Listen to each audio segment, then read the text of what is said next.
Postal డిపార్ట్మెంట్లో బీపీఎంస్ అని, ఏబీపీఎంస్ అని, గ్రామీణ డాక్ సేవకులని 3 రకాలుగా మన గ్రామీణ డాక్ సేవకులు సేవలు అందిస్తూ ఉంటారు. తపాలా శాఖలోని ఏ ప్రోడక్ట్ అయినా క్షేత్రస్థాయిలోని ప్రజల వద్దకు చేరాలంటే వీరి ద్వారానే చేరుతూ ఉంటుంది.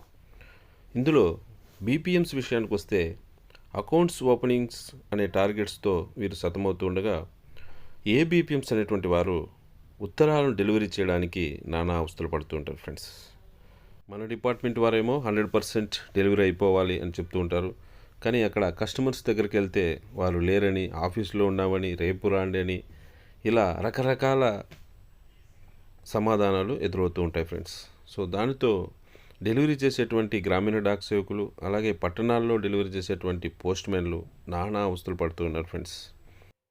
ఫిబ్రవరి నెల నుంచి దాదాపు జూన్ నెల వరకు తీవ్రమైన ఎండల్లో ఈ డెలివరీ స్టాఫ్ పడిన కష్టాలు వర్ణాతీతం ఫ్రెండ్స్. అది పోయింది కదా అనుకుంటే వెంటనే వానాకాలం స్టార్ట్ అయింది ఫ్రెండ్స్. ఈ వానల్లో మన జీడిఎస్ గ్రామీణ డాక్ సేవకులు, ఏబీపీఎంస్ కావచ్చు, మరియు డెలివరీ స్టాఫ్ కావచ్చు, వీరు ఈ వర్షాకాలంలో కూడా ప్రజలకు చేస్తున్నటువంటి సేవలు హ్యాట్స్ ఆఫ్ అనిపించేలా ఉన్నాయి ఫ్రెండ్స్. సో మన డెలివరీ స్టాఫ్ ప్రజలకు అందిస్తున్నటువంటి సేవలను తెలియజేస్తూ ఈ మధ్యనే మన డిపార్ట్మెంట్ ఒక మంచి వీడియోను విడుదల చేసింది ఫ్రెండ్స్. ఇందులో మన ఏబీపీఎంస్ చిన్న చిన్న గ్రామాలకు వెళ్ళి ఎలా నిబద్ధతతో వారి యొక్క విధులను నిర్వర్తిస్తున్నారో పూర్తిగా వివరించడం జరిగింది ఫ్రెండ్స్. సో వారందరికీ కూడా హ్యాట్స్ ఆఫ్ ఫ్రెండ్స్. సో ఈ వీడియోను పోస్టల్ డిపార్ట్మెంట్లో పనిచేస్తున్నటువంటి, డెలివరీ చేస్తున్నటువంటి గ్రామీణ డాక్ సేవకులందరికీ డెడికేట్ చేస్తున్నాను ఫ్రెండ్స్.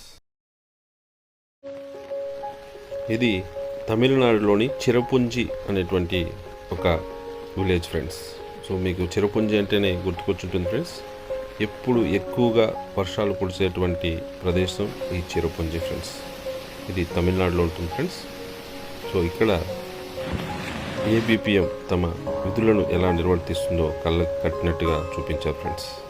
ఇలా ఒక ఎస్ఓ నుంచి బ్యాగ్ తీసుకొని వచ్చి, సో తెచ్చినటువంటి ఆర్టికల్స్ అన్నిటినీ కూడా స్టాంపింగ్ చేస్తూ, కరెంటు కూడా అక్కడ ఎక్కువగా ఉండదు ఫ్రెండ్స్. ఎందుకంటే ఎప్పుడు వర్షాలు పడుతూ ఉంటాయి కాబట్టి దీపం వెలిగించి అందులో వచ్చినటువంటి లెటర్స్ అన్నిటినీ కూడా స్టాంపింగ్ చేసుకొని వాటన్నిటినీ సర్దుకొని ఇంకా స్కాన్ చేసుకొని మన పిఎం యాప్లో అడ్రస్ ప్రకారం వాళ్ళని సార్టింగ్ చేసుకొని బ్యాగ్లో వాటిని ఆ సార్ట్ అయినటువంటి ఆర్టికల్స్ని కరెక్ట్గా ముందు ఎవరికి ఇవ్వాలి, తర్వాత ఎవరికి ఇవ్వాలని చూసుకొని గొడుగు ధరించి ఇలా వెళ్తున్నారు ఫ్రెండ్స్.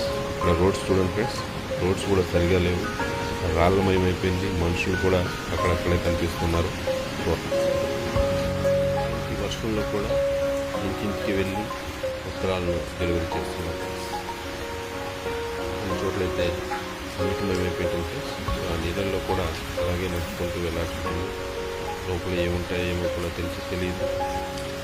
సో ఇలా మన ఏబీపీఎంస్ తమ విధులను నిర్వర్తిస్తున్నారు ఫ్రెండ్స్.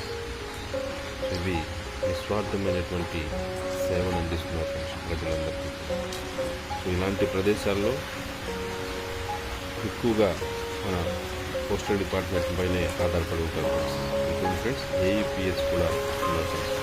సో వారు ఎక్కడో గ్రామాల్లో ఉంటారు, అక్కడ ఏటీఎం గీటీఎం కూడా ఉండవు. కానీ వారికి డబ్బుల కోసం మన ఏఈపీఎస్ ద్వారా వారికి అమౌంట్ కూడా చెల్లిస్తున్నారు.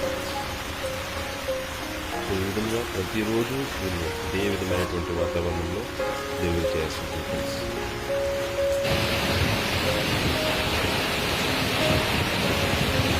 వర్షాల్లో, వాదల్లో కూడా తిరిగి, రాళ్ళల్లో, అడవుల్లో తిరిగి మన సేవలను అందిస్తున్నారు ఫ్రెండ్స్.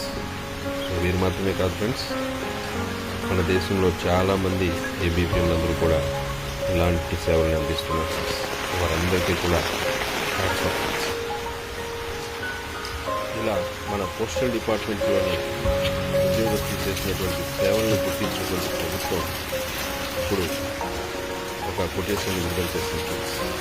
డాక్ సేవ, జనసేవ. చాలా సేవ అనేటువంటిది జనాలకు చేస్తున్నటువంటి నిస్వార్థమైనటువంటి సేవ అని తెలియజేస్తుంది. ఇకపై మన లోగో కూడా ఇదే విధంగా ఉంటుంది ఫ్రెండ్స్. పైన భారతీయ డాక్ ఉంటుంది, కింద డాక్ సేవ జన్ సేవ అని ముద్రించి ఇకపై ప్రచారంలో ఉండబోతుంది ఫ్రెండ్స్. సో అది ఫ్రెండ్స్. సో మరో మంచి అప్డేట్తో మళ్ళీ మీ ముందుకు వస్తాను. అంతవరకు సెలవు.